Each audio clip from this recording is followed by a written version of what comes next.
Have you ever had this happen to you before? You're putting in a TIG root and maybe you started with a decent fit up, and then as you started welding, your gap closed up and you're having trouble getting that reinforcement in there now. Or maybe you forgot a tack somewhere and the gap opened up a lot and now you're fighting a huge gap now. Or maybe from the get-go, your fit up wasn't great and you're fighting bad gaps along with high-low. So no matter what your situation is, instead of just cutting it apart and starting over, in this video, I'm gonna show you how to just tackle those situations when they come up, because in the real world, things are not gonna be perfect 100% of the time.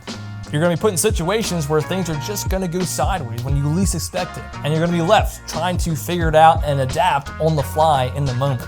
And so if you can do that successfully and still make it happen, you will absolutely crush it in the real world. So with that being said, let's get right into it.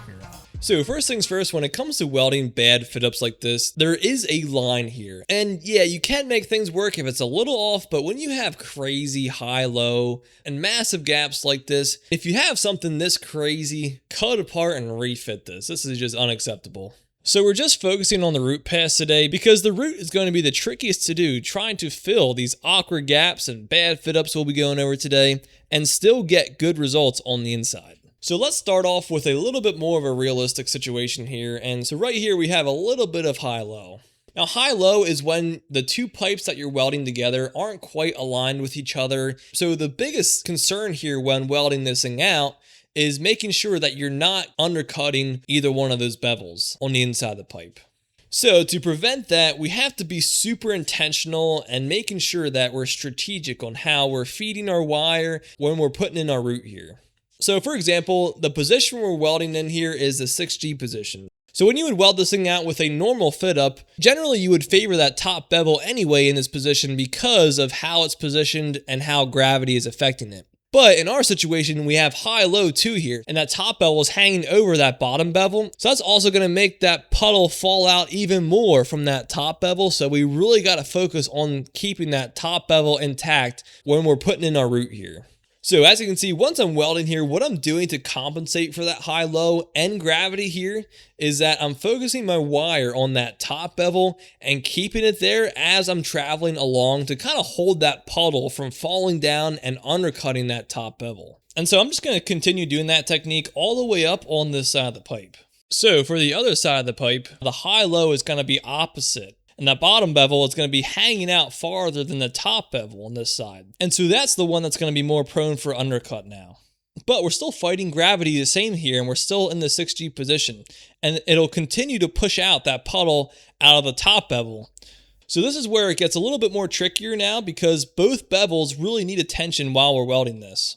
So what's going to help us out here is keeping our amps really controlled here. We don't want our amps too hot here. We want them a little bit more on the colder side because we're going to be traveling a little bit more slower on this side because we got to make sure each bevel has enough wire and the puddle is filling out the joint properly here. As far as technique goes, instead of just holding the wire on one bevel like I did the other side, here, I'll be bouncing that wire back and forth between the two bevels and just giving a little bit of a shove of wire into each one to make sure it's feeding in there nice and we're not undercutting any of the bevels. So if your high-low isn't too bad, you can still get decent results if you're strategic about this and take your time with this. This is the biggest thing here. Don't try to rush through it because that's when things get ugly.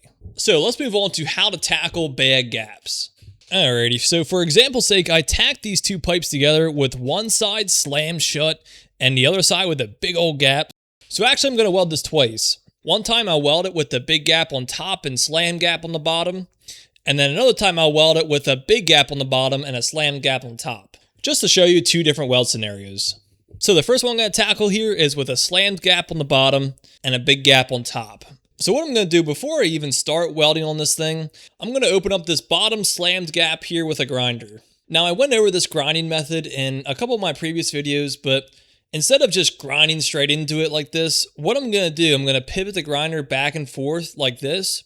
So while I'm pivoting back and forth, I'm also grinding forward and back, and what this does, it reshapes the bevels as I'm opening this thing up.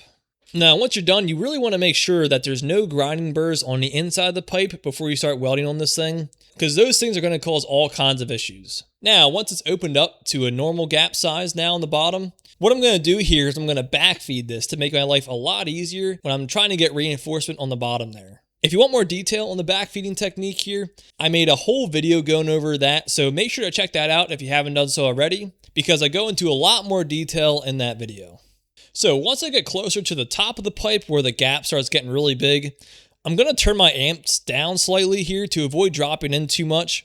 And as I'm closing this thing up, I'm going to follow the arc with the wire back and forth across the gap. And then I'm just making sure I'm hanging out for a couple seconds on the bevels on each side to really make sure I'm fusing into the bevels here because I'm running a little bit colder. So all you got to do is just repeat that bottom to top, just like we did this side, and then you should be good. So now we're going to tack up another set of pipes the exact same way, but we're going to flip it this time and have the big gap on the bottom and a slammed gap on the top. So starting from the bottom again, I'll be backfeeding this just like I did last time. And again, with a big gap like this, you really got to make sure you're not running too hot here. This is super key. And that's going to really help keep that puddle from falling out and keep it controlled when you're welding this big gap on the bottom. Now, as you can see here, when I'm feeding my wire, I'm favoring that top bevel because of how gravity is affecting it in this position. And I need to keep my wire there to keep that puddle from falling out of that top bevel as I'm welding this thing out. So I'm just going to continue that all the way up until my gap starts to get tighter and tighter and tighter until I get to the top of the pipe here where it's slammed up.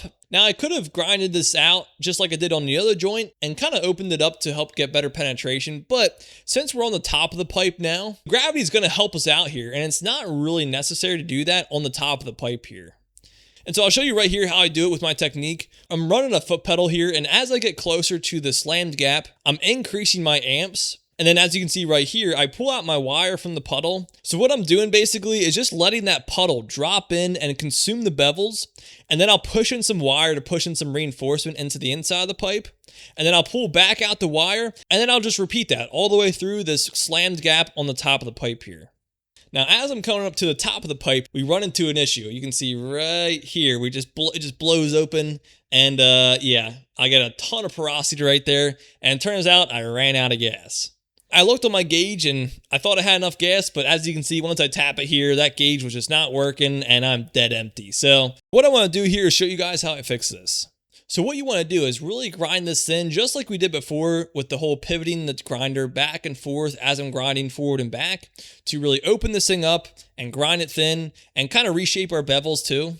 And since it's porosity here, I really want to make sure I'm grinding out all the porosity that's in this weld here because that's going to really trip me up when I'm trying to re-weld this.